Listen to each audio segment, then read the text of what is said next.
देखिए, ये लोकतंत्र है और लोकतंत्र में लोग अपने अपने पार्टी के हिसाब से निर्णय भी लेते हैं और एक अलायंस में होते हैं तो एक साथ आकर भी निर्णय लिया जाता है। हम्म। कुछ विषय ऐसे होते हैं जो एक पार्टी अगर कर रही है, अगर उसमें वो विरोध दर्ज करवा रही है तो उसका भी सम्मान किया जाना चाहिए। और इसका मतलब बिल्कुल ये नहीं हो जाता कि पार्लियामेंट में, लोकसभा में इंडिया अलायंस के बीच में कोई भी किसी भी प्रकार का मतभेद है।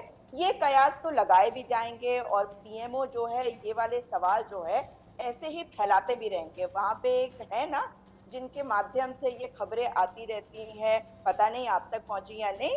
इसलिए लोगों को ये बताने की कोशिश कि सब कुछ चंगा नहीं है और सिर्फ चंगा जो है वो एनडीए में है, तो वो कोशिश रहती है। इसमें ज्यादा पढ़ने की जरूरत नहीं है, क्योंकि दिल्ली की जहां बात आ जाती है तो दिल्ली के नहीं, विधानसभा मेरा सवाल चुनाव के सुजाता बाद। जी इसलिए भी था क्योंकि कांग्रेस का एक भी व्यक्ति खड़ा नहीं दिखाई दिया।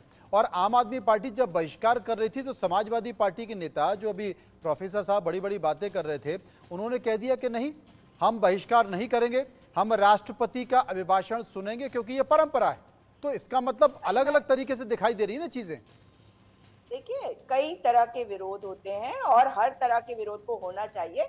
अगर आम आदमी पार्टी को लगा कि इस वक्त उनके नेता, भाई उनके मुख्यमंत्री जो हैं वो पूरी दिल्ली के मुख्यमंत्री हैं, सभी नागरिकों के मुख्यमंत्री हैं, अगर वो जेल में हैं, एक्सक्यूज मी, अगर वो इसके ऊपर अपना विरोध दर्ज करवाना चाहते हैं तो निश्चित तौर पे उनको ये अधिकार है।